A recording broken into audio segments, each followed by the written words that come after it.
Welcome to The Lead. I'm Jake Tapper. Whether you voted for President Donald Trump or not, you probably expected to see some disruption to the normal way the government does things. Tariffs, aggressive deportations, efforts to shrink the federal government. The question in that last part, efforts to shrink the government, is how?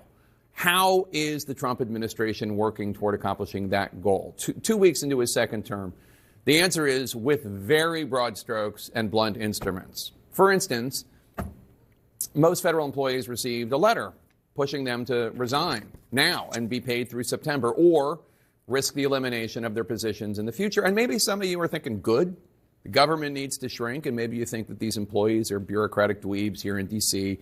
enforcing crazy regulations or whatever. Except, I heard from one of those federal employees earlier today. She's a friend of mine. She's a psychologist for the Department of Veterans Affairs at a VA, not here in D.C., all the way out there in the heartland. What's her job? In my view, her job is making sure that veterans with post-traumatic stress don't kill themselves. That's how I would describe her job. And she says she's gotten this fork-in-the-road letter from the Trump administration 4 times in the last 2 weeks, including this afternoon. And she is worried, what if 5% of people like her, Veterans Affairs psychologists, leave, don't feel security in their job? And how many veterans psychologists can we afford to lose? Afford as in veterans' lives, not whatever balance sheet the folks at DOJ have. What about the air traffic controllers or the National Transportation Safety Board investigating the 2 deadly plane crashes last week? There was confusion about that yesterday. Transportation Secretary Sean Duffy told me this. For our department, actually, the critical positions in regard to safety are not offered that early retirement. We're going to keep all our safety positions in place, no early retirement. We're all going to stay and work and make sure our skies are safe. Some government positions are important. This is all of a piece with last week's memo from the White House Office of Management and Budget detailing a sweeping freeze on trillions of dollars in federal grants. White House officials first said the memo was clear as day, but then they quickly rescinded the memo the next day because it was clear as mud. They presented a complicated topic with little apparent thought or nuance. Many congressional Republicans didn't know, couldn't answer how the freeze would impact federally funded agencies that help the most vulnerable Americans, keeping their lights on or giving them nourishment. Now, the funding freeze is still alive, but it's now paused while parts of it are tied up in federal court. Trump wants to effectively shrink the size of government and make policy changes. Fine. But how? Where? We're not getting any transparency, and there isn't any apparent accountability. We don't know exactly what Elon Musk, the world's richest man, is doing as he heads DOGE, the new Department of Government Efficiency, tasked with slimming down the size of government. And God bless, slim down the government. But one thing we do know is that Trump's Treasury Secretary, Scott Bessent, has granted Elon and co. full access to the government's payment system. That's the system that pays out your Social Security benefits, your tax refunds, and payments to federal workers and contractors, adding up to more than $5 trillion a year. Why is he being given this access? Why? According to people familiar with the department, Trump-affiliated employees had asked about Treasury's ability to stop payments. But one person says that's not their role. Their role is just to, quote, make the effing payments.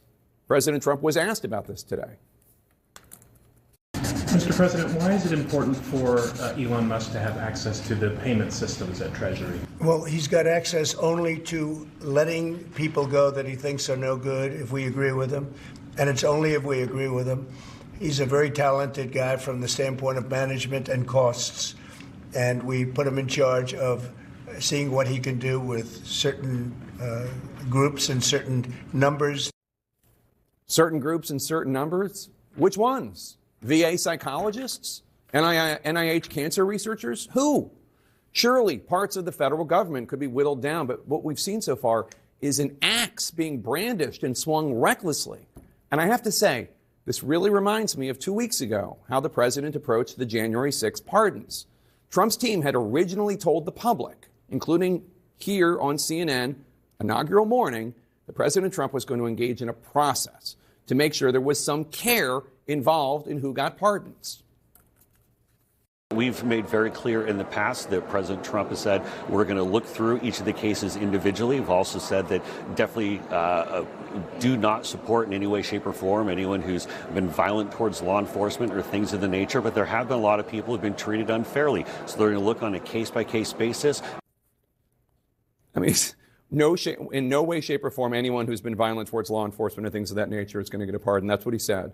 But according to Mark Caputo from Axios, President Trump ended up saying, F it, and he gave clemency to all 1,500 or so of them. Now, if the Trump team had taken any care, he might have seen that among those he was pardoning, he was showing compassion and clemency to, were, per a fascinating piece by Tom Dreisbach at National Public Radio, Peter Schwartz, sentenced to 14 years in prison for 4 separate assaults on police officers on January 6. Prosecutors noted his, quote, jaw-dropping criminal history of 38 prior convictions going back to 1991, including throwing a lit cigarette at a victim and striking her near her eyes. Also terrorist threats against police in 2019, assaulting his wife in 2020, quote, including by biting her on the forehead and punching her multiple times. Hope he's enjoying his pardon. Then there's Theodore Middendorf, who had yet to be sentenced in his January 6 case, but last May pleaded guilty, according to prosecutors, to committing an act of sexual penetration against a 7-year-old.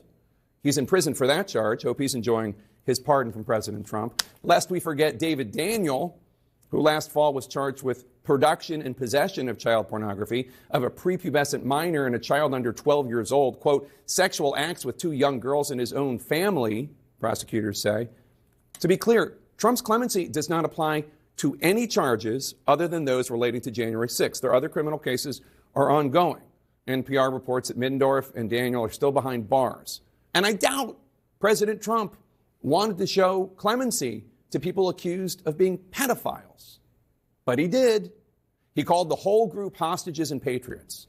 And there's a reason why governing effectively, as with a pardon process, can take some time. There's a reason why there is a process and there are standards, even for effective disruption, effective shrinking of government, effective pardoning. It takes work, not just hand grenades. CNN chief White House correspondent and anchor Caitlin Collins is live at the White House. Caitlin, Elon Musk, a big role in Trump's